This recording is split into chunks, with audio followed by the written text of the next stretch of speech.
सुमित्रा और उसका बेटा राम हॉल में खाने की टेबल पर बैठकर खाने का इंतजार कर रहे होते हैं।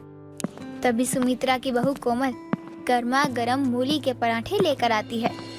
लीजिए माँ जी, गर्मा गर्म मूली के पराठे। आप लोग खाइए, मैं और बना कर लाती हूँ। बहू, मैंने तुझे प्याज का पराठा बनाने को कहा था, तो तू फिर से ये क्यों बना लाई? माँ खा लो, बहुत टेस्टी है और गरम भी है। शाम को खा लेना ना प्याज के पराठे। ठीक है, अभी तो खा लेती हूँ, लेकिन ये खाकर 4 लोगों के बीच में बैठा भी तो नहीं जाता। हाँ, आपने ये बात सही कही माँ, इसलिए ज्यादा खाना ना मुझे पसंद नहीं है। सुमित्रा को मूली के पराठे अच्छे नहीं लगते थे, लेकिन कोमल को मूली के पराठे बहुत ज्यादा पसंद थे, जिस वजह से वो ढेर सारे मूली के पराठे बना लिया करती और सारा दिन गरम करके खाया करती, जिससे सुमित्रा परेशान हो चुकी थी। एक रोज सुमित्रा हॉल में बैठी टीवी देख रही होती है, तभी वहाँ कोमल आती है। अरे माँ जी, ये क्या, आप भी सास बहू की लड़ाई झगड़े वाली फिल्में देखती रहती हो? अनुपमा लगाइए ना। सुबह से मैंने अनुपमा नहीं देखा है। आज के एपिसोड में अनुपमा घर छोड़कर चली जाएगी। बहू, जब टीवी खाली रहता है तभी तू टीवी देखने बैठा कर। मुझे अभी ये देखने दे, परेशान मत कर। वैसे भी मैं सुबह को जो मूली के पराठे खाए थे उससे बहुत परेशान हूँ। माँ जी ऐसे टीवी के पास से नहीं हटने वाली, मुझे अपना निंजा टेक्निक अपनाना ही होगा। इतना सोचने के बाद कोमल, जो कि अपनी सास के बगल में सोफे पर बैठी होती है, वो जोर से ढकार लेती है, जिसमें से मूली की पास आती है और सुमित्रा वहाँ से उठते हुए अपनी बहू से कहती है, मचा दिया इस औरत ने गंद। राम रे राम, पूरे दिन मूली के पराठे खाती रहती है और बदबू फैलाती रहती है। अब तू ही बैठ यहाँ, मैं तो चली। मेरा मूली का पराठा और मेरी निंजा टेक्निक वाली बदबू माँ जी को हराने का एक बेहतरीन जरिया है। कोमल अब टीवी देखते हुए मूली के पराठे और चाय पी रही होती है। तभी सुमित्रा के घर उसकी पड़ोसन विमला आती है। सुमित्रा, अरे ओ सुमित्रा, कहाँ है? अरे बहू, कहाँ है तेरी सास? माँ जी तो घर में ही है, किचन में गई थी। कभी कभी तो वो जानबूझकर भी नहीं बोलती। अरे बहू, क्या बात है? क्या खा रही है शाम के समय? चाय और पराठे काकी। बैठिए, आपके लिए भी चाय लेकर आती हूँ। नहीं नहीं बहू, रहने दे। मैं तो सुमित्रा को बुलाने आई थी। वो कह रही थी कि उसे मार्केट जाना है सब्जी लेने। अब आई हूँ तो वो दिख नहीं रही है, न बोल रही है। ये लो, आ गई माँ जी। माँ जी, विमला काकी आपको कब से आवाजें लगा रही हैं। आप मार्केट जा रही हैं सब्जी लेने, तो मेरे लिए भी मूली लेते आइएगा। मुझे मूली के पराठे बनाने हैं। तू मुझे और कुछ बोलेगी, मैं वो खुशी खुशी लेकर आऊंगी, लेकिन मूली तो मैं हरगिज नहीं ला सकती। पूरे दिन मूली के पराठे खाती रहती है और घूमती रहती है। जितना खाती है उतना ही बदबू फैलाती है। अरे सुमित्रा, तू ये अपनी बहू से कैसे बात कर रही है? जब वो कह रही है कि उसके लिए मूली ला दियो, तो तू भी है कि उससे बहस कर रही है। अरे मूली खाकर खुश भी थोड़ी ही आएगी। लेकिन तुझे क्या बोलूं, घर में ऐसी कोई जगह नहीं है जहाँ मैं चैन से बैठ जाऊं। जहाँ भी बैठती हूँ वहाँ सिर्फ मूली के डकार। उफ, और समझ जाना तू, क्या कहूँ इस बेशरम को। अरे बाप रे बाप, क्या बदबू फैला रही है बहू तू। अरे सुमित्रा, चल यहाँ से जल्दी। छी छी, तू सच ही कह रही थी कि तेरी बहू में कोई शर्म नहीं बची। और गले इसकी तरफदारी। चल, अब इसका तो रोज का है। माँ जी, मूली लाना मत भूलिएगा। सुमित्रा अपनी बहू की हरकतों से बहुत परेशान थी, लेकिन वो उसे बोलने के अलावा और कर भी क्या सकती थी। लेकिन कोमल को उसकी सास की बातों का कोई असर नहीं होता था। एक रोज देर शाम राम अपने दोस्त को घर लाता है। माँ, कोमल, कहाँ हो आप लोग? अरे राम, तू आ गया? और ये कौन है? नमस्ते बेटा। माँ, ये मेरा दोस्त है, हम साथ में काम करते हैं। माँ, जरा कोमल को बोलो ना कि चाय नाश्ता लेकर आ जाए।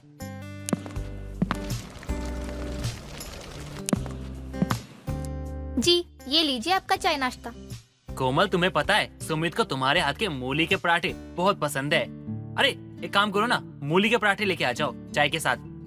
जी, वो बनाने में समय लगेगा, और जो मैंने बनाए थे वो विमला काकी खा कर गई हैं। आप रुकिए, मैं अभी बना कर लाती हूँ। अच्छा, बनाना पड़ेगा तो छोड़ दो। बाप रे बाप, अब तो ये झूठ भी बोलने लगी है, वो भी मूली के पराठे के लिए। इसका मूली का पराठा मुझे छुड़वाना ही होगा। ठीक है, कोई नहीं, खत्म हो गया ना, जाओ यहाँ से। राम को भी पता चल जाता है कि पराठे किसी और ने नहीं बल्कि कोमल ने खाए हैं। जब वो डकार मारती है तो पूरे में बदबू फैल जाती है और राम का दोस्त भी वहाँ से बहाना बनाकर निकल जाता है। अब दोस्त के जाने के बाद राम अपने कमरे में जाता है तो देखता है कि उसकी पत्नी पराठे खा रही होती है। कोमल, मैनर्स नाम की कोई चीज है भी या नहीं है तुम्हारे अंदर? हमारे घर में मेहमान आए थे और तुमने डकार मार दिया, और ये पराठे कहाँ से आए? खत्म हो गए थे ना ये तो आए कहाँ से गर्मा गर्म पराठे जो लेकर बैठी हो? अरे ये तो मैं पहले ही निकाल चुकी थी, तभी तो आपको कहा कि मुझे बनाने पड़ेंगे। मुझे एक बात तो समझ आ गई कि तुम अपने पराठों के लिए कुछ भी कर सकती हो। मेहमानों की इज्जत तो तुम्हारे लिए कुछ है ही नहीं, बस तुम्हारे लिए इम्पोर्टेंट है तो मूली के पराठे। देखिए, आप मुझे कुछ भी कह लीजिए, लेकिन पराठों के बारे में कुछ मत कहिए। मैं तुम्हें मना नहीं कर रहा कि पराठे मत खाओ, लेकिन कम से कम घर में कोई आता है तो उसको इज्जत तो दो। और तो और डकार मारा तुमने उसके सामने, तुम्हारे कारण वो शर्म के मारे चला गया वहाँ से उठकर। अच्छा ठीक है, अगली बार अगर वो आएंगे तो मैं उन्हें गर्मा गर्म पराठे बनाकर खिलाऊंगी। हाँ, क्यों नहीं, अगर तुमसे बच जाए ना तो जरूर खिला देना उसे। दिन ब दिन कोमल के मूली के पराठे खाने की आदत और भी ज्यादा बढ़ती जा रही थी, जिससे सुमित्रा को कोमल के पास बैठने तक की हिम्मत नहीं थी। जब भी कोमल अपनी सास के पास बैठने आती, सुमित्रा उठकर बाहर जाती थी, क्योंकि कोमल जितना खाती उतना ही डकारे मारती। एक रोज सुमित्रा चक्कर खाकर हॉल में गिर जाती है। जब ये कोमल देखती है तो अपनी सास को उठाती है और हॉस्पिटल लेकर जाती है। न जाने अचानक माँ जी को क्या हो गया, अचानक वो कैसे गिर पड़ी। अब मैं उन्हें क्या ही जवाब दूंगी। कुछ देर बाद सुमित्रा का जांच होता है और डॉक्टर कोमल को बताता है कि सुमित्रा को कमजोरी के कारण चक्कर आए हैं। लेकिन माँ जी को तो मैं समय पर खाना देती थी, फिर ये कैसी कमजोरी।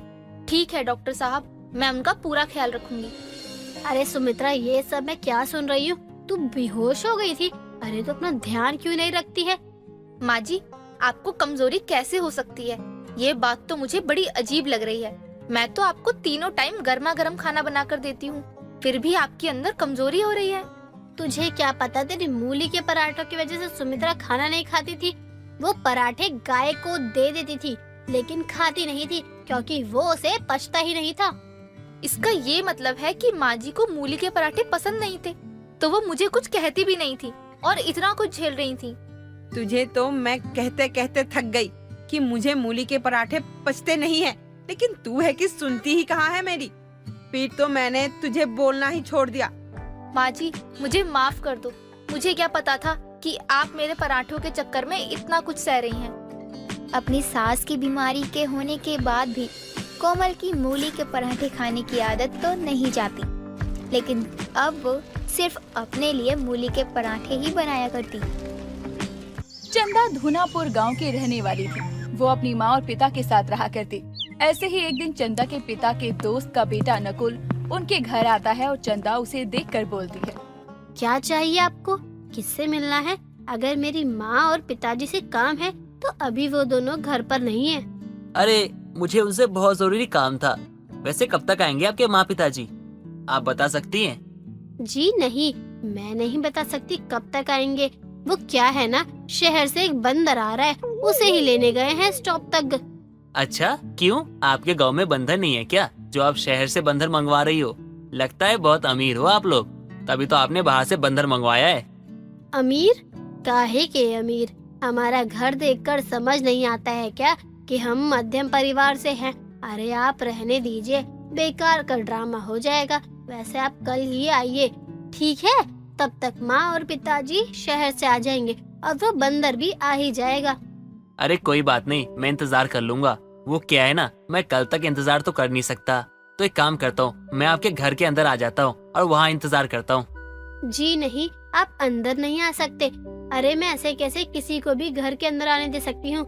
बाबूजी, ये गांव है और गांव में एक अकेली लड़की किसी भी अनजान को अपने घर के अंदर नहीं आने देती। आप रुकिए, मैं आपका बैठने का इंतजाम करती हूँ। मतलब मैं आपके आंगन में बैठ के इंतजार कर सकता हूँ उनका? अरे वाह, ये तो बहुत अच्छी बात है। चलिए एक काम कीजिए, अंगीठी ला दीजिए, मैं हाथ वाथ सेक लेता हूँ, थोड़ा सा ठंड बहुत है ना। अरे वाह, क्या जमाना आ गया है, पहले बैठने के लिए दो और फिर ठंड लग रही है तो हाथ सेकने के लिए अंगीठी तैयार करके दो। सही है, बैठिए, अभी ला कर देती हूँ। वैसे चाय पियेंगे? खैर छोड़िए, उसने पूछना क्या, मैं लेकर ही आती हूँ। चंदा नकुल को बैठने के लिए पहले चेयर देती है, फिर अंगीठी तैयार करने चली जाती है। चंदा जब अंगीठी तैयार कर बाहर लेकर आती है तो तभी वहाँ उसकी माँ और पिताजी आते हैं और नकुल को देखकर बोलते हैं, नकुल, तुम यहाँ? हाँ चाचा चाची जी, मैं बस आप दोनों का इंतजार कर रहा था। अरे चंदा बिटिया, ये क्या किया तुमने? अरे मेहमान को बाहर क्यों बिठाया, वो भी इतनी ठंड में? अरे पहचाना नहीं क्या तुमने? अरे ये नकुल है, नकुल, मेरे दोस्त का बेटा। अरे इसको लेने के लिए गए थे हम। अच्छा, तो ये है वो जनाब जिन्हें आप लेने के लिए इतनी ठंड में बाहर गए थे। आइए मेहमान जी, अंदर आइए, आपका बहुत बहुत स्वागत है। वैसे चाचा जी, आपकी बेटी चंदा बहुत होशियार है। कोई भी अजनबी आपके घर आता है ना तो उन्हें अंदर नहीं जाने देती। सही बात है, मुझे भी अच्छी लगी इसकी ये बात। आपको अच्छा लगे न लगे उससे मुझे कोई फर्क नहीं पड़ता। काम मैं वही करती हूँ जो मुझे अच्छा लगता है। चुप कर, बहुत बोलती है।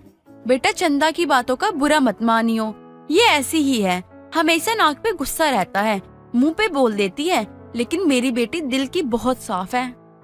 अरे बेटा ये सब छोड़ो और अंदर चलो, अंदर चल के बातें करते हैं।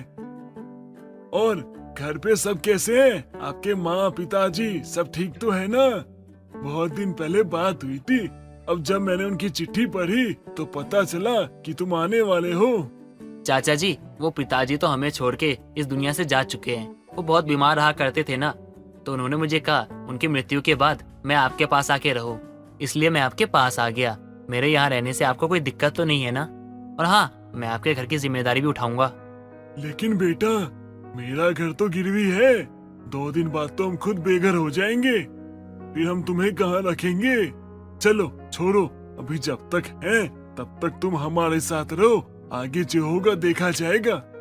घर गिरवी की बात सुनकर नकुल बहुत उदास हो जाता है और अंदर कमरे की तरफ जाकर बैठा रहता है। तभी चंदा वहाँ उसके लिए चाय लेकर आती है और नकुल से कहती है, ओए हैदराबादी बंदर, क्या सोच रहे हो? अरे इतना सोचकर कुछ नहीं होने वाला है, बेकार में अपने दिमाग को तकलीफ मत दो। लेकिन इस घर से निकलने के बाद आप लोग कहाँ जाओगे? अरे मुझे तो सोच सोच के डर लग रहा है। डरना किसके लिए है? वैसे भी अब पिताजी की इतनी कमाई नहीं है, तो बस जितना कमाते हैं उससे घर का खर्च निकल आता है। अब देखते हैं, शायद अब ज्यादा मेहनत करनी पड़ेगी, तब जाकर शायद कोई घर किराए पर ले पाएंगे। हाँ, ये भी सही रहेगा। हम ज्यादा मेहनत करेंगे तो हम इस मुसीबत से बच सकते हैं। वैसे एक बात पूछूं, चाचा जी करते क्या है जो पैसे में सिर्फ घर ही चल पाता है? मेरे पिताजी बिरयानी का ठेला लगाते हैं। जब जब पूरा बिक जाता है तो हमारे लिए बहुत ही खुशी की बात होती है, लेकिन अब सही से बिकता ही नहीं है। बिरयानी तो मुझे भी बनानी आती है, लेकिन मुझे हैदराबादी बिरयानी बनानी आती है, वो बहुत अच्छी होती है। मेरे सारे दोस्त वो खाने आया करते थे। तो क्या हम चाचा जी की मदद कर सकते हैं? ठीक है, फिर मैं और आप दोनों मिलकर हैदराबादी बिरयानी बनाते हैं और घूम घूम कर बेचते हैं। अगर सारी बिरयानी बिक गई तो पिताजी बहुत खुश हो जाएंगे। तो एक काम करते हैं, मेरे पास कुछ पैसे हैं और तुम भी चाची जी से कुछ पैसे मांग लो। उसके बाद हम दोनों पैसे मिलाकर हैदराबादी बिरयानी बना के बेचेंगे। गरीब की हैदराबादी बिरयानी बहुत फेमस होगी, देखना तुम। चंदा और नकुल दोनों मिलकर बाजार जाते हैं और हैदराबादी बिरयानी बनाने का सारा सामान ले आते हैं और सुबह सुबह उठकर बिरयानी बनाना शुरू कर देते हैं। कुछ देर बाद जब बिरयानी बनकर तैयार हो जाती है, तभी वहाँ बिरयानी की खुशबू से दुष्यंत और सुनीता आते हैं और दुष्यंत बोलता है, अरे वाह, क्या खुशबू है! ये क्या बना रहे हो बेटा सुबह सुबह? खुशबू से तो लग रहा है बिरयानी बन रही है। मेरा मन तो खाने का कर रहा है। हाँ चाचा जी, आप खाकर बताइए आपको कैसा लगा, तभी तो लोगों को पसंद आएगा। लोगों को पसंद आएगा? मतलब तुम लोगों को खिलाने वाले हो क्या बिरयानी? हाँ चाचा जी, लोगों को खिलाने के लिए हैदराबादी बिरयानी बना रहा हूँ, लेकिन ये बिरयानी ना फ्री में नहीं बांटने वाला मैं। आज से मैं और चंदा बिरयानी के ठेले पे हैदराबादी बिरयानी बेचने जाएंगे। बेटा क्या तुम दोनों मिलके बिरयानी बेच पाओगे? ये बहुत मुश्किल काम है। मैं इस गांव में पिछले 20 साल से हूँ तब जाके सही से बेच नहीं पाता। तुम लोग कैसे बेचोगे? ओहो पिताजी, हमारा कुछ और ही प्लान है, आप नहीं समझोगे। वैसे बिरयानी, ओहो हैदराबादी बिरयानी रख दी है, खा लेना आप दोनों भी। और जब हम शाम को घर वापस आएंगे तो बताना कैसी बनी है। अच्छा ही बना होगा। वैसे भी नकुल हैदराबाद से है, बिरयानी तो बहुत अच्छा बना ही लेता होगा। वैसे हैदराबाद से याद आया, मेरा दोस्त भी बिरयानी बहुत अच्छा बनाया करता था। मैंने भी अपने पिताजी से सीखा है बिरयानी बनाना। मुझे बहुत पसंद था पिताजी के हाथ की बिरयानी, तो उन्होंने सिखाया मुझे। तो ठीक है बच्चों, अब जाओ दुकान लगाओ। और हाँ, एक बात पूछनी थी मुझे तुमसे, दुकान का नाम क्या रखा है? हम अपने ठेले का नाम गरीब की हैदराबादी बिरयानी रखेंगे। उससे क्या है ना, सबको पता चलेगा कि ये बिरयानी की रेडी है। सही फैसला लिया है तुमने। दोनों बच्चे बड़े हो चुके हो, अब जैसा मन करे वैसा करो। भगवान तुम्हारी सारी मनोकामना पूरी करे और तुम्हें कामयाब बनाए। दोनों अपनों से बड़ों का आशीर्वाद लेकर अपनी गरीब की हैदराबादी बिरयानी का ठेला लेकर निकल पड़ते हैं। ऐसे ही कुछ दूर जाकर जब नकुल चूल्हा जलाता है और बिरयानी का पतीला चढ़ाता है तो उसकी खुशबू चारों ओर फैल जाती है और वहाँ एक लड़की आकर कहती है, ऐसा क्या बन रहा है आपके ठेले में? बहुत जबरदस्त खुशबू आ रही है। क्या बना रहे हो भैया? ये भैया हैदराबादी बिरयानी बना रहे हैं। क्या आपको चाहिए? एक बार खा कर देखो, बहुत अच्छी लगेगी। नहीं, मैं तो एक चाचा का इंतजार कर रही हूँ। वो भी बहुत अच्छी बिरयानी बनाते हैं, तो मैं उनके ठेले से ही बिरयानी लूंगी। मैं उनकी ही बेटी हूँ चंदा, ठेला देखो उनका ही है। अब पिताजी की जगह हम दोनों आकर ही बेचा करेंगे ये बिरयानी। और पता है, हमारी दुकान का नाम गरीब की हैदराबादी बिरयानी है। यहाँ पर अमीर और गरीब हैदराबादी बिरयानी खा सकते हैं। वाह, ये तो बहुत अच्छी बात है। तब तो मैं भी अब हर बार इस गरीब की हैदराबादी बिरयानी खाया करूंगी। आप चिंता मत करना, आपकी दुकान बहुत अच्छी चलेगी। चल तो जाएगा, लेकिन मैं यहाँ हफ्ते में बस 3 दिन दुकान लगाया करूँगा और बाकी के दिन बाजार में, और वहाँ भी लोगों को पसंद आएगी। और मैंने तो ये भी देखा है कि बाजार में बिरयानी की कोई और दुकान है ही नहीं। लेकिन भैया, वहाँ जगह है क्या? अगर नहीं है तो मैं आपको किराए पर एक जगह दिला सकती हूँ। देखते ही देखते देखना, आपके गरीब की हैदराबादी बिरयानी फेमस हो जाएगी। नकुल और चंदा बिरयानी बेचकर घर पहुंच जाती हैं और अगले दिन से बाजार में दोनों अपनी गरीब की हैदराबादी बिरयानी का ठेला लगाते हैं और बहुत ही ज्यादा भीड़ भी होती है बिरयानी की खुशबू के कारण। अब दोनों मिलकर बहुत मेहनत करते हैं और धीरे धीरे उनकी आर्थिक स्थिति भी सुधर गई थी। काव्या अपने घर के लिए बहुत सारा सामान जैसे फ्रिज, टीवी, कूलर, पंखा ऐसी चीजें मंगवाती है। ये सब सामान देखकर काव्या के घर के आसपास वाले लोगों की भीड़ लग जाती है और काव्या की माँ सुनीता भी बहुत हैरान हो जाती है। तभी वहाँ सुनीता की पड़ोसन विमला आती है और बोलती है, अरे सुनीता, तेरी बेटी के हाथ कोई खजाना तो नहीं लग गया? देख तो कितना सारा सामान लाई है। काव्या बेटा सही काम कर रही है ना? कहीं किसी गलत रास्ते पर तो नहीं जा रही? आंटी जी, जब आस पड़ोस वालों को दूसरों की तरक्की देखी नहीं जाती ना, तो वो सब यही कहते हैं कि कोई गलत काम तो नहीं कर रही। अरे, इंसान मेहनत भी तो कर सकता है ना, गलत काम क्या होता है? फिर ये सारा सामान लाई कहाँ से है तू? देखकर तो लग रहा है कि ये सब कम से कम 2 लाख से कम का तो नहीं है। बता अब कहाँ से लाई है ये? हमेशा मेरा बीपी ही बढ़ाती रहती है तू। माँ, आप टेंशन क्यों ले रही हो? मैं कोई गलत काम नहीं कर रही हूँ। आपको क्या मुझ पर विश्वास नहीं है? और मैं गलत काम करने के बारे में सोच भी नहीं सकती हूँ, और आप अपनी बेटी पर ही शक कर रही हैं। देख ले सुनीता, रातों रात तो कोई अमीर तभी होता है जब उसने कहीं डाका मारा हो या फिर उसके हाथ कुबेर का खजाना लग गया हो। तेरी बेटी पक्का किसी गलत काम में पड़ गई है। आप अपना मुंह बंद करो और यहाँ से जाओ।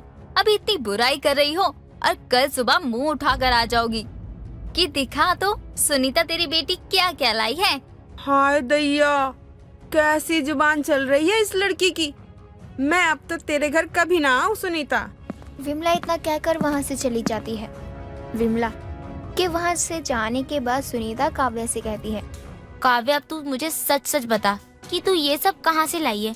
पूरे दिन तो तू घर पर ही पड़ी रहती है, किसी काम के लिए जाती तक नहीं है, और इतने महंगे महंगे सामान लेकर कहाँ से आई है? बता जल्दी, कहाँ से लेकर आई है तू? मैं घर पर पड़ी नहीं रहती हूँ, मैं घर पर काम करती हूँ और आप दूसरों की बातों में आकर अपनी ही बेटी पर शक कर रही हो। अरे कम से कम आप तो भरोसा रखो अपनी बेटी पर। मैं वर्क फ्रॉम होम करती हूँ, शेयर मार्केट में इन्वेस्ट करती हूँ और मुझे मेरा भला बुरा अच्छे से पता है। काव्या इतना बोलकर वहाँ से चली जाती है। अचानक से काव्या की पूरी तरह से बदल जाना, ये सुनीता को समझ नहीं आ रहा था कि ऐसा क्यों हो गया है। कुछ दिनों बाद काव्या अपने कमरे में बैठकर लैपटॉप में काम कर रही होती है और अचानक से बहुत खुश होकर चिल्लाने लगती है। काव्या के चिल्लाने की आवाज सुनकर वहाँ सुनीता आती है और बोलती है, क्या हुआ? तू इतनी जोर जोर से क्यों चिल्ला रही है? सब ठीक तो है ना? माँ, आज मैं बहुत खुश हूँ। मुझे पता था मैंने सही जगह इन्वेस्ट किया है। माँ, अब तो हमारी किस्मत बदलने वाली है। अब आप अमीर बेटी की माँ कहलाओगी। अब क्या तीर मार दिया तूने? और तू क्या अमीर होने की सोचती रहती है? पैसे कोई पेड़ पर नहीं उगते हैं कि जितने मन किया उतने तोड़ लिए। पैसे कमाने पड़ते हैं। माँ, पैसे कमाने की जरूरत ही क्या है? अब तो हम माला माल हो गए हैं। मैंने कहा था आपसे कि हम लोग ज्यादा दिन गरीब नहीं रहने वाले, और देखो मेरी बात सच हो गई। मेरी इन्वेस्टमेंट सही रही। तू क्या बोलती रहती है? मुझे तो तेरी कोई बात नहीं समझ आती है।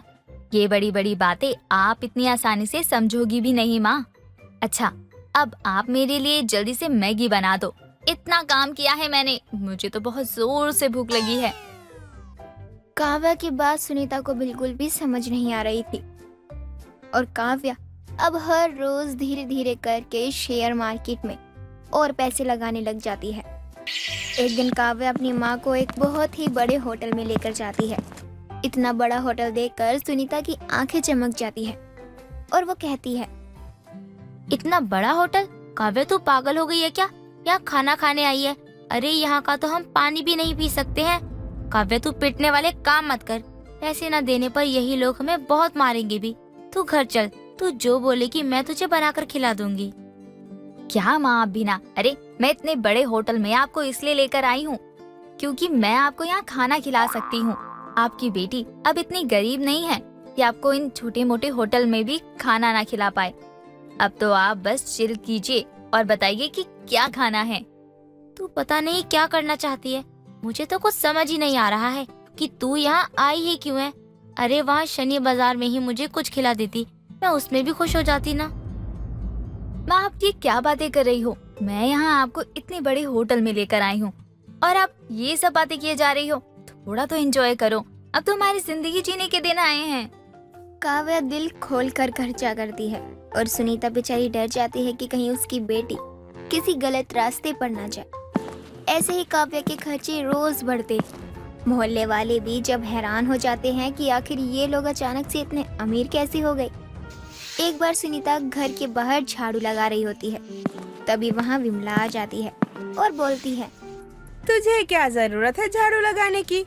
अब तो तेरी बेटी इतनी अमीर हो गई है कि वो एक नौकर भी रख सकती है। तो तू ये सारे काम क्यों कर रही है? बोल देना अपनी बेटी को कि एक नौकर ढूंढ ले। मैं तो अपनी बेटी को अब अगर बोल भी दूँ ना कि मुझे सोने की झाड़ चाहिए तो वो भी ले आएगी।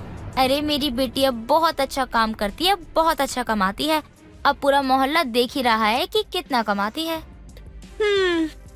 इतनी भी पढ़ी लिखी नहीं है तेरी बेटी कि इतना ज्यादा कमाने लगे। मुझे तो पक्का शक है कि कोई तो गलत काम कर रही है। अरे तभी तो इतने पैसे मिलते हैं उसे। जब तुम लोगों को घी देखने को भी ना मिले ना, तब तो यही सब बोलेंगे ही। अरे मेरी बेटी अपने लैपटॉप पर काम करती है, मैंने देखा भी है कि क्या काम करती है और मुझे तो गलत नहीं लगता है। सुनीता विमला को ही जवाब देकर वहाँ से चली जाती है। कुछ दिनों बाद काव्या अपनी माँ को एक बड़े से घर में लेकर जाती है और घर दिखाने लगती है। घर देखकर सुनीता कहती है, बेटा घर तो बहुत अच्छा है, लेकिन किसका घर है और तू मुझे इस घर में क्यों लेकर आई है? माँ, ये हमारा ही घर है और अब से हम इसी घर में रहने वाले हैं। क्या? इतना बड़ा घर, वो भी हमारा? ये क्या कह रही है काव्या? अब तो मुझे ना यही लग रहा है कि तू कोई ना कोई तो गलत काम कर रही है। अभी तूने कुछ दिनों पहले ही इतना खर्चा किया था और अब ये नया घर। तू सच सच बता काव्या, तू क्या काम करती है और इतने पैसे कहाँ से आ रहे हैं तेरे पास? माँ मैं पढ़ी लिखी हूँ, मुझे पता है कि कौन सा काम सही है और कौन सा काम गलत। आपको तो खुश होना चाहिए कि आपकी बेटी कितनी तरक्की कर रही है, आपके लिए नया घर लिया है, और आप हो कि अपनी ही बेटी पर शक कर रही हो। बेटी, मैं तेरी माँ हूँ और मैं तुझ पर कोई शक नहीं कर रही हूँ। मुझे तेरी चिंता है तभी पूछ रही हूँ। माँ भरोसा रखो बस अपनी बेटी पर। काव्य अपनी माँ को शांत करवा देती है और कुछ दिनों बाद काव्य के घर कुछ लोग आते हैं और उनमें से एक आदमी कहता है, मैडम, आपसे पैसे नहीं दिए जाते तो बता दिया करो, हमें पैसे निकालने के और भी तरीके आते हैं। भाई साहब, मैं आपके पैसे दे दूंगी, बस आप मुझे कुछ दिन का समय दे दीजिए। समय समय समय, बस ये समय मांग मांग के इतना समय कर दिया। आपने अपने घर को हमारे पास गिरवी रखा था ना, और साफ साफ लिख के गई थी आप कि अगर आप पैसे नहीं लौटा पाई तो आपका ये घर हमारा होगा। तो अब ये घर हमारा है, तो चुपचाप से अपनी माँ को लीजिए और निकलिए यहाँ से बाहर। वो आदमी काव्य और उसकी माँ को घर से निकाल देता है। फिर उनके पास कोई जगह नहीं होती तो काव्य बहुत ज्यादा रोने लगती है और तब सुनीता उसे चुप करवाते हुए कहती है, बेटा, मैंने तुझे पहले ही कहा था कि तू कुछ गलत काम कर रही होगी, अच्छा नहीं होगा ये तेरे लिए। माँ, मैं शेयर मार्केट में काम करती थी और इस बार मैंने सब कुछ दांव पर लगाया था और मैं बर्बाद हो गई। माँ, काव्या पूरी तरह से बर्बाद हो जाती है और बस अब वो रोती ही रह जाती है। आरव की शादी कंचन नाम की एक गरीब बिहारी लड़की से उसके पिता सूरज भान के कहने पर हो जाती है। आरव तो अपने पिता की खुशी के लिए शादी कर लेता है, लेकिन आरव की माँ सरोजनी हमेशा से इस शादी के खिलाफ थी, जिसके कारण जब कंचन का गृह प्रवेश होता है तो उसे अपने हाथ में लाल सी पोटली पकड़े देखकर सरोजनी कहती है, सुनिए जी, अपनी इस गरीब बिहारी बहू से कहिए कि अपनी इस पोटली को साइड में रखकर कलश को अंदर की तरफ गिराए। हाँ, तो इसमें ससुर जी से बुलवाने वाला कौन बात है सासू माई, आप बोल दी, हम सुन लिया, अभी रस्म पूरा करते हैं। देखा सरोजनी, हम ना कहते थे, हमारी बहू कितनी ही समझदार है। सासू माई, एक ठो बात कहें, देखिए रस्म है, हमको समझ आता है, लेकिन इतना लुटिया भर चावल जमीन पर गिराने में हमको बहुत दुख हो रहा है। कहे से कि हम गरीब है ना, तो अनाज का कीमत बहुत होता है हम गरीब लोगों के लिए। लो, सही कहा आपने, आपकी ये गरीब बिहारी बहू समझदार नहीं, हद से ज्यादा ही समझदार है। कंचनी, गृह प्रवेश की रस्म है, निभानी तो पड़ेगी ना। हाँ, चलिए, हमरे जी कह रहे हैं तो करना ही पड़ेगा। सासू माई, रखिए लोटवा जमीन पर, करते हैं रस्म। तभी कंचन अपने हाथ में पकड़ी पोटली को अपनी सास के सर पर रखती है और अपना लहंगा उठाकर कलश को गिराकर अंदर चली जाती है, और बेचारी उसकी सास सरोजनी सर पर पोटली पकड़े गुस्से में उसे घूरने लगती है। फिर पोटली पटक कर अंदर चली जाती है। ऐसे ही अगले दिन कंचन अपनी पहली रसोई में सबके लिए खीर बनाती है।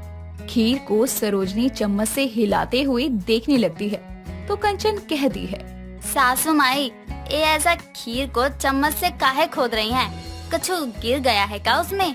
हाँ हाँ, इस खीर में तेरी कब्र बनाऊंगी ना, इसलिए खोद रही हूँ। अरे ये खीर तूने दूध में बनाई थी कि पानी में? ऊपर से इसमें ड्राई फ्रूट्स क्यों नहीं डाले? सासू माई, देखिए, खिसियाइएगा नहीं, हम ठहरे गरीब, पहली बार इतना मलाई वाला दूध देखे थे तो सारा मलाई कटोरी में निकाल कर चट कर दिए। अभी दूध कम हो गया तो खीर बनाने के लिए हम उमा तनिक पानी मिला दिए। बाकी ड्राई फ्रूट का होता है, हमको का कोनो ज्ञान नहीं। सोचा था बहू आएगी तो मेरी रसोई में अच्छे पकवान बनेंगे, और क्या बन रहा है, ये पानी और बिना ड्राई फ्रूट वाली खीर। पता नहीं इनके दिमाग पर कौन सा भूत सवार था जो इस बिहारन को बहू बनाकर शहर ले आए। माँ, क्यों सुबह सुबह कलेश कर रही हो? अब शादी हो गई है, मेरी तरह आप भी जो हो गया उसे एक्सेप्ट कर लो। चुप कर नालायक, तू चुप हो गया होगा अपने पापा के चलते, लेकिन मुझे ये गरीब और इसकी ये हरकतें बिल्कुल भी नहीं भा रही। सासू माई, गुस्सा काहे के लिए करती हैं? अरे खीर हम गांव में बनाते रहे ना, तो हमारी अम्मा खीर के साथ साथ कटोरी भी चाट जात रही। तनिक खा के तो देखिए, आप एकदम झूम जाएंगी। क्यों, ये खीर गाय की दूध की जगह नागिन के दूध से बनी है क्या, जो मैं झूम जाऊंगी? मुझे नहीं खानी इस गरीब के हाथ की ये गरीब खीर। इतना कहकर सरोजनी खीर की कटोरी को साइड करते हुए वहाँ से गुस्से में चली जाती है। भले ही सरोजनी को उसकी गरीब बिहारी बहू फूटी आंख नहीं भाती थी, लेकिन अब उसे बर्दाश्त करने के अलावा उसके पास रास्ता नहीं था। एक रोज सरोजनी तैयार होकर कहीं बाहर जा रही थी। तभी कंचन उसे टोकते हुए कहती है, सासू माई कहाँ जा रही हैं? क्या करेगी जानकर? वो तो जानने के बाद ही ना बताएंगे। बोलिए ना, कहाँ जा रही हैं? बता ही देती हूँ, वरना पूछ पूछ कर दिमाग की दही कर देगी। मॉल जा रही हूँ शॉपिंग करने। का आई हो दादा, अब मॉलवा जा रही हैं? वही ना जहाँ वो बड़का बड़का शीशा का दरवाजा होता है और लोग बाग सब वो पुतला का पहना कपड़ा लेता है। हाँ वही पर। तू तो गरीब है ना बहू, तूने मॉल कहाँ देख लिया? सासू माई गरीब जरूर है, बाकी इतना बुड़बक नहीं है। हमरे एजी है ना, फोनवा में हमको मॉलवा का तस्वीर सब दिखाए रहे। हाँ ठीक है, समझ गई। जा अब अपना काम कर और मुझे जाने दे। सासू माई अब क्या है भाई? हमको भी साथ कर लीजिए ना, काहे से कि हम तो गरीब हैं। जिंदगी में कभी मॉलवा देखने का चांस मिला ही नहीं। मैंने क्यों ही बताया इसे कि गरीब बिहारी दिन पर दिन मुझ पर ही भारी होती जा रही है। सासू माई ले चलिए ना, गरीब बहुरिया को मॉलवा दिखाए खातिर। हाँ समझ गई गरीब, जा जाकर तैयार हो जा। साचो हम अब ही आते हैं लाली पाउडर लगाकर। इतना कहकर कंचन कमरे में तैयार होने चली जाती है और सरोजनी अपना सर पकड़कर सोफे पर बैठ जाती है। समय बीतता है। बेचारी सरोजनी अपनी बिहारी बहू का गरीबी का रोना लेकर परेशान थी, तो वहीं कंचन एक पल के लिए अपनी सास को अकेला नहीं छोड़ती थी। एक रोज आरव किसी पार्टी में जाने के लिए तैयार हो रहा था। तभी उसे देखकर कंचन कहती है, ए जी तनिक सुनिए ना। हाँ बोलो। अरे तनिक हमरी तरफ देखकर सुनिए ना। अरे कानों से सुनते हैं, आँखों से नहीं। खैर लो, देख लिया, बोलो क्या कहना है। यही कि हमरे एजी इतना हैंडसम भी दिख सकते हैं, हमको तो मालूम ही नहीं था। मन कर रहा है आपसे दोबारा ब्याह रचा लें। अरे यार, तुमको दोबारा भी मुझसे ही शादी करनी है? हाँ बिल्कुल, लेकिन दोबारा शादी ब्याह का झंझट नहीं ना पाल सकते, काहे से कि हम गरीब हैं ना, उतना अफोर्ड नहीं ना कर सकते। आज माँ घर पर नहीं है क्या, जो अपनी गरीबी का रोना तुम मुझे सुना रही हो? हाय दैया, सासू माई के खातिर ही तो हम यहाँ आए रहे। हाँ, सासू माई 200 रुपया मांग रही है, तनिक दे दीजिए। क्यों, तुम्हारे पास खुले नहीं है क्या? तुम दे दो। आप खुले की बात करते हैं, अरे हम गरीब के पास तो चिल्लर भी नहीं है। तभी सरोजनी वहाँ आती है और कहती है, अरियो पैसा लाने गई थी या पैसे छापने? पहले तो आप इस गरीब मेरा मतलब अपनी बहू को कुछ पैसे दो, घर में रहती है, कुछ पैसे तो इसके पास भी होने चाहिए ना। अरे इसे समझाइए कि ये गरीब थी, लेकिन अभी एक संपन्न परिवार की बहू है, तो अपनी गरीबी का रोना यहाँ ना रोया करे। तभी पैसे देते हुए आरव वहाँ से चला जाता है। समय बीतता है। एक रोज सरोजनी की कुछ सहेलियाँ घर आती है, तो कंचन उनकी बहुत अच्छे से खातिरदारी करती है। तभी सरोजनी की सहेली अंजना कहती है, ओहो, ये कैसी ओल्ड फैशन वाली साड़ी पहनी हुई है तूने? कहीं ये तेरी गरीब बिहारी बहू के मायके से तो नहीं आई? हाँ, रंग तो बिहारियों वाला ही लग रहा है, कितना डार्क है। अरे ऐसा नहीं है, ये तो घर में पड़ी थी तो मैंने यूं ही डाल ली। ओ कम ऑन, अब हमसे तो मत छुपा, कहती क्यों नहीं है कि तू अपनी गरीब बिहारी बहू के रंग में रंग गई है? Really, Anjana is right. अच्छा, अरे जरा सुनो, चाय में शुगर कम है। अरे सुजाता, हिंदी में कहो, इसकी बहू को कहाँ ही समझ आने वाला है। कंचन पहले तो सब चुपचाप सुनती है और फिर रसोई से चीनी लाकर उन्हें देते हुए कहती है, take this sugar and bring sweetness to your words like this sugar, you old lady. तुम्हें अंग्रेजी कैसे आती है? काहे से कि हम गरीब हैं, गवार नहीं। और जितना बकवास आप दोनों हमारी सासू माई के सुनाई हो ना, उतना अगर हमसे नहीं ना सुनना है तो चाय गटको और इस घर से सरको, नहीं तो एक गरीब बिहारी तुम सब पर भारी हो जाएगी।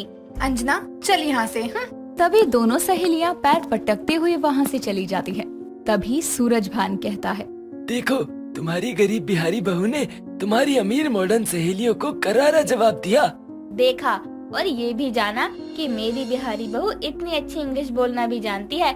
मेरे इतने ताने सुनने के बाद भी मेरे लिए मेरी सहेलियों को सुना दिया बहू ने। हाँ तो और क्या करते, ये बुढ़िया सब इतना बकबका रही थी तो हम भी एक वाक्य अंग्रेजी में बोल दिए। देखिए सासू माई, आप हमारी माँ समान हैं, आपके बारे में बकवास नहीं ना सुनेंगी आपकी बहू। और वैसे भी इस साड़ी तो आपको ससुर जी इतना प्यार से दिए थे, तो इसके बारे में काहे फालतू सुनते। सही कहते हैं आप, हमारी गरीब बिहारी बहू बड़ी समझदार है और बुरों पर भारी भी। इस तरह आखिरकार सरोजनी अपनी बहू को अपना ही लेती है और उसे प्यार से गले लगा लेती है। विमला ने अपनी बेटी निब्बो को कुछ ऐसे लाड प्यार से रखा है कि एक दिन विमला निब्बो के बालों में तेल लगा रही होती है। तभी विमला की पड़ोसन उसके घर आती है और कहती है, बस कर बिमला, निब्बो को हमेशा तो अपनी आंखों के सामने ही रखेगी क्या, जो हमेशा इसको अपने सीने से लगाए फिरती है। ये मेरे कलेजे का टुकड़ा है। अरे कल को निब्बो अपने ससुराल जाएगी, तब उसको तेरे इस लाड़ प्यार की बहुत याद आएगी। तब क्या करेगी तू? मैं अपनी बेटी की शादी ऐसे घर में करवाऊंगी जहाँ से जब इसका मन करे तब मुझसे मिलने आए। अरे ये तो बस कहने की बात है, ऐसा ससुराल कहीं होता है क्या? खैर छोड़, मुझे एक कटोरी चीनी दे दे, मेरे घर पर मेहमान आए हैं। तुझे दूसरों के घर मांगने के अलावा कुछ आया है क्या? रुक, अभी लाकर देती हूँ। विमला पड़ोसन को चीनी दे देती है और पड़ोसन वहाँ से चली जाती है। निब्बो उन दोनों की बातें सुन रही होती है और आंखों में आंसू लेकर अपनी माँ को बोलती है, माँ, ससुराल बहुत खतरनाक होता है क्या? और सारी सास हिटलर होती है क्या? अगर वो मुझे आपसे मिलने नहीं आने देगी तो?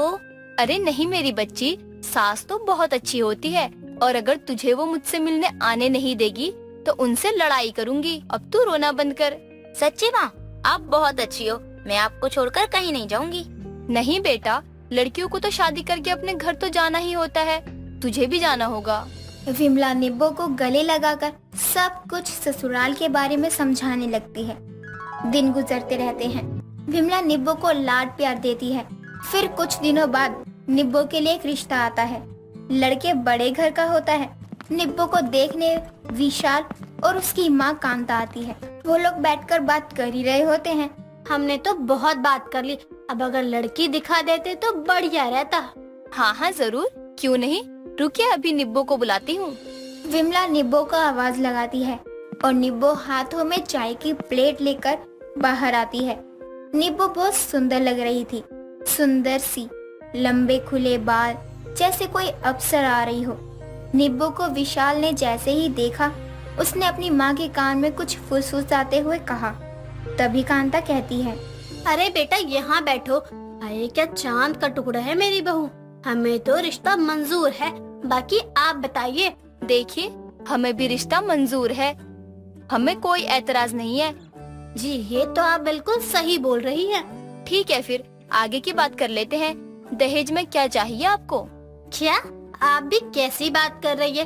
दहेज का जमाना गया, आप तो बस अपनी बेटी को हमें 2 जोड़े में भेज दीजिए, हमारे लिए वही बहुत है। हम शादी करके बहू नहीं बल्कि बेटी लेकर जा रहे हैं। कितने उच्च विचार हैं आपके, ऐसे समधी पाकर तो हम धन्य हो गए। तो ठीक है, अगले हफ्ते शादी का मुहूर्त निकलवा लेती हूँ। हाँ ठीक है, अच्छा तो हम चलते हैं, अच्छे से ख्याल रखना हमारी बहू का, अब आपकी जिम्मेदारी है ये। विमला कांता और विशाल को विदा देती है। निब्बो बहुत खुश थी कि उसकी शादी होने वाली है। अब वो अपनी शादी की सारी तैयारियां कर लेती है। कुछ दिन निकल जाते हैं और निब्बो और विशाल की शादी का दिन आ जाता है। उन दोनों की शादी बड़े धूमधाम से हो जाती है। निब्बो ये सोचकर बहुत खुश होती है कि उसकी सास तो बहुत अच्छी है। ससुराल पहुंचकर निब्बो की गृह प्रवेश की रस्म होती है।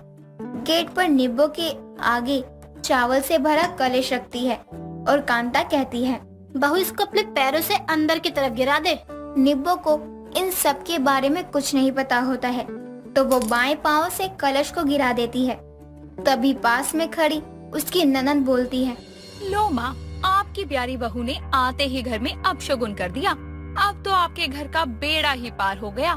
हाय रे कलमुही, अब तो पक्का कोई अपशगुन होगा। तुझे इतनी अकल नहीं है क्या? मुझे माफ कर दीजिए माँ जी, मुझे पता नहीं था, मैं अभी ठीक कर देती हूँ। निब्बो चावल को वापस कलश में डालने लगती है। तभी उसकी सास उसके बाल पकड़कर बोलती है, रहने दे, अब जो अपशगुन हो गया वो तो हो गया ना, अब क्या फायदा, तुझे इसकी सजा मिलेगी। जब सारे मेहमान जा चुके हैं, सारे झूठे बर्तन तू धोएगी। जी माँ जी, मैं अभी काम कर देती हूँ सारा। निब्बो वहाँ से जाने लगती है।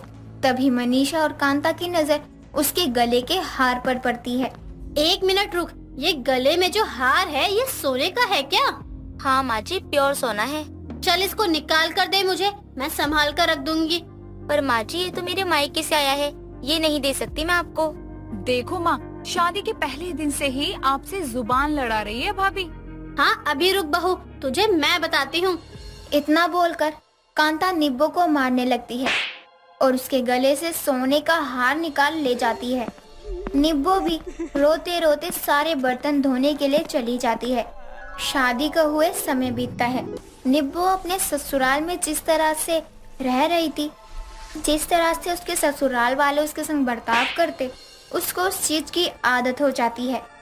दिन पर दिन उसकी सास और ननद उस पर जुर्म करते रहते हैं और वह बेचारी निब्बो सब कुछ बिना कुछ बोले सहती रहती। एक दिन विमला का कॉल आता है और विमला बोलती है, क्या हुआ? तू रो क्यों रही है बेटा? वहाँ कोई तकलीफ तो नहीं है तुझे? नहीं माँ, बहुत दिनों बाद आपकी आवाज सुनी ना, इसीलिए आँख भर आई। बाकी सब ठीक है यहाँ। चलो मैं आपको बाद में कॉल करती हूँ, थोड़ा सा काम कर लूँ, माँ जी को कहीं जाना है। निब्बो विमला का फोन रखकर अपने काम में लग जाती है। ऐसे ही दिन निकलते रहते हैं और एक दिन विशाल को पता चलता है कि उसकी कंपनी पर 10 लाख का लोन हो गया है और उसकी कंपनी का बहुत नुकसान भी हुआ है।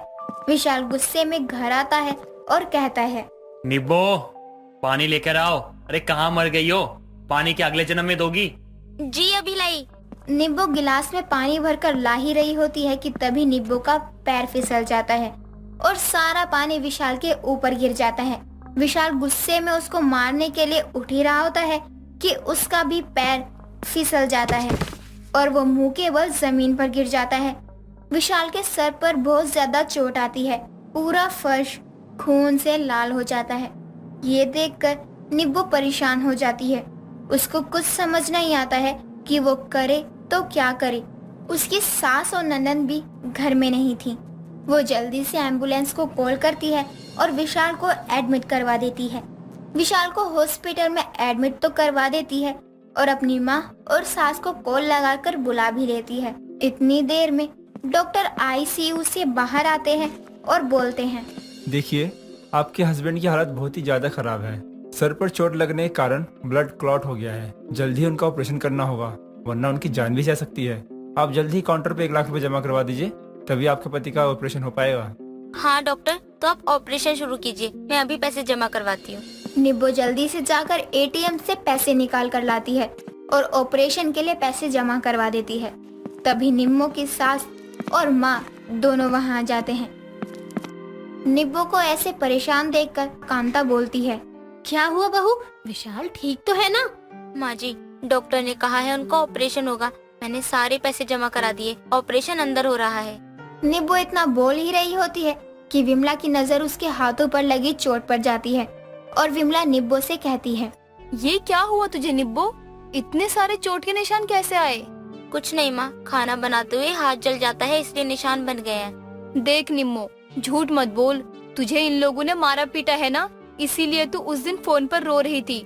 चल तू अभी चल मेरे साथ, मैं तुझे अब यहाँ एक पल के लिए भी रहने नहीं दूंगी। नहीं माँ, ये मेरा ससुराल है और आप ही कहती थी ना कि हर लड़की को मायका छोड़कर अपने ससुराल जाना पड़ता है, और अब ये चाहे मेरे साथ कैसा भी बर्ताव करे, ये है तो मेरा ही घर ना। मैं इसको छोड़कर कहीं नहीं जाऊंगी।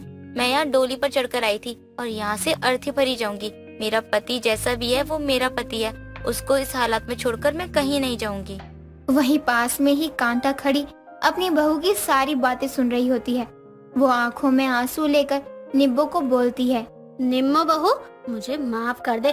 हमने तेरे साथ कितना बुरा किया और तूने हमेशा हमारा ही साथ दिया, कभी भी हमारी शिकायत नहीं की तूने। मुझे माफ कर दे बहू। नहीं माँ जी, आप माफी मत मांगिए, ये तो मेरा धर्म है। अगर मैं आपके बुरे वक्त में आपका साथ छोड़कर चली जाऊंगी तो लोग क्या कहेंगे। अभी तो बस विशाल जी ठीक हो जाए, बस आप ये दुआ कीजिए। कुछ देर बाद डॉक्टर आते हैं और बोलते हैं, आपके हस्बैंड की जान आपके वजह से ही बच पाई है। अगर आप इनको टाइम पर लेकर नहीं आती तो शायद ये नहीं बच पाते। You are so brave women and wife also. आप 1-2 दिन में विशाल को घर ले जा सकती है। बहुत बहुत शुक्रिया डॉक्टर साहब। क्या अब हम विशाल जी से मिल सकते हैं? डॉक्टर की परमिशन से सारे लोग विशाल से मिलते हैं और कुछ दिन बाद विशाल को डिस्चार्ज करके घर ले आते हैं। और अब कांता अपनी बहू निब्बो को अपनी बेटी की तरह ही प्यार करती।